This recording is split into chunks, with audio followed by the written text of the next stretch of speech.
दुधी पकोडे हा एक असा पदार्थ आहे जो कोणत्याही ऋतुमानामध्ये अगदी आवडीने खाऊ शकतो. पण ते पकोडे मऊसूत अगदी लुसलुशीत झाले तरच त्या कढी पकोड्याला चव येते. नमस्कार, मी रुपालीज रेसिपीमध्ये तुम्हा सर्वांचे मनापासून स्वागत आहे. तर आज आपण चमचमीत असे कढी पकोडे कसे करायचे ते पाहणार आहोत. तर त्यासाठी मी ते पाव वाटी तांदूळ आणि पाव वाटी हरभरा डाळ 2 ते 3 तास भिजत ठेवलेले आहे. आता एका मिक्सरच्या भांड्यामध्ये हे काढून घेणार आहोत. त्यासोबतच मी इथे अर्धा चमचा जिरं घातलेलं आहे. याने टेस्ट खूप छान येते. त्याचसोबत मी इथे 5 ते 6 लसणाच्या पाकळ्या देखील घातलेल्या आहे. एक तुकडा आल्याचा घालायचा आहे. त्यासोबतच मी इथे एक हिरवी मिरची देखील घालणार आहे. याचं छान असं जाडसर असं वाटण तयार करून घ्यायचं आहे. वाटण तयार करत असताना यामध्ये अजिबात पाण्याचा वापर करायचा नाही आहे. आता हे आपण वाटण तयार करून घेतलेलं आहे. यामध्ये बारीक चिरलेला कांदा घालायचा आहे. मी अर्धी वाटी इथे बारीक चिरलेला कांदा घातलेला आहे. त्यासोबतच कोथिंबीर घालायचे, भरपूर अशी कोथिंबीर घालायची आहे. याने खूप छान टेस्टी बनतात हे पकोडे. तुम्ही याला फ्राय देखील करू शकता, पण मी इथे एक वेगळ्या पद्धतीने हे बनवणार आहे, त्यामुळे व्हिडिओ पूर्ण पहा. यासोबत मी इथे अर्धा चमचा हळद घातलेली आहे. चवीपुरतं मीठ घालायचं आहे. थोडीशी इथं हिंग घातली तरी देखील चालेल, याने टेस्ट अजूनही वाढेल. आता याला छान असं मिक्स करून घेणार आहोत.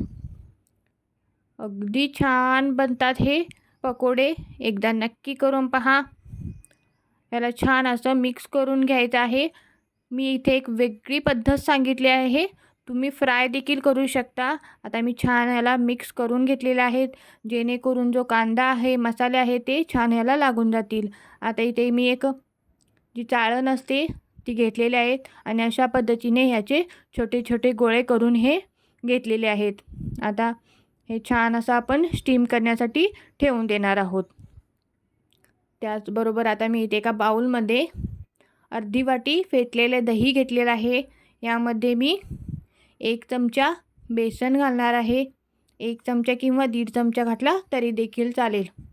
थोडंसं चवीपुरतं मीठ घालायचं आहे, हळद घालायचं आहे. छान याला असं फेटून घेणार आहोत, जेणेकरून ज्या गाठी असतात बेसनाच्या त्या निघून जातील. आणि यामध्ये पाणी घालून पातळ कन्सिस्टन्सीचं हे बॅटर तयार करून घ्यायचं आहे. आता फोडणीसाठी मी ती कढई घेतलेली आहे. यामध्ये जिरे, मोहरी छान तडतडली की त्यासोबतच कढीपत्ता घालणार आहोत. तो देखील छान असा परतवून घ्यायचा आहे. यासोबतच 3 ते 4 मी इथे लसणाच्या पाकळ्या घातलेल्या आहे.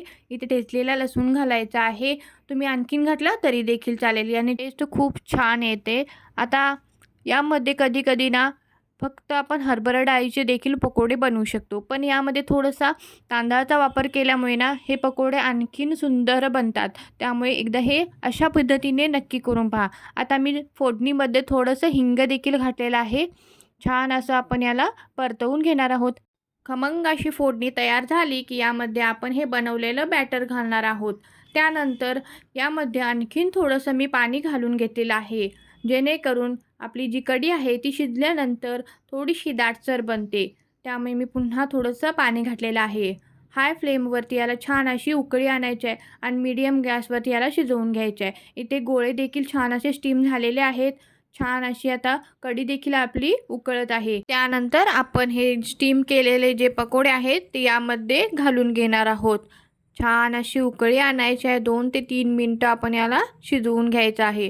तुम्ही पाहू शकता किती छान अशी बनलेली आहे आणि टेक्स्चर देखील किती छान असं आलेलं आहे, हो की नाही. आता याची आणखीन चव वाढवण्यासाठी झणझणीत असा एक तडका देऊयात. तर त्यासाठी मी ते छान असं तेल गरम केलेलं आहे. यामध्ये जिरे, मोहरी छान तडतडली की भरपूर असा कढीपत्ता घालायचा आहे आणि गॅस बंद करायचा आहे. त्यानंतर मी इथे सुक्या लाल मिरच्या घातलेल्या आहेत. हलकंसं आपण याला भाजून घेणार आहोत. त्यानंतर मेन इन्ग्रेडियंट म्हणजे लाल तिखट. लाल तिखट घातल्याने छान अशी तर्री येते. छान असं याला मिक्स करून घेऊयात. त्यानंतर आपल्या ह्या कढी पकोड्यावरती हे घालून घेऊयात. पाहू शकता किती छान तर्री आलेली आहे ना, मस्तच ना. छान याला मिक्स करून घेऊयात आणि खाण्यासाठी आपली ही कढी पकोडे आहेत ते तयार आहे. वरून भरपूर अशी कोथिंबीर घालायची आहे, जेणेकरून त्याचा स्वाद आहे तो आणखीनच खुलून येईल. चला, रेसिपी कशी वाटली कमेंट करून नक्की सांगा आणि व्हिडिओ आवडल्यास प्लीज चॅनेलला लाईक करा, शेअर करा आणि सबस्क्राईब करायला विसरू नका, जेणेकरून नवनवीन व्हिडिओज रेसिपीज तुमच्यापर्यंत पोहोचू शकतील. चला, पुन्हा भेटू अशाच एका नवीन व्हिडिओमध्ये नवीन रेसिपीसह. तोपर्यंत धन्यवाद.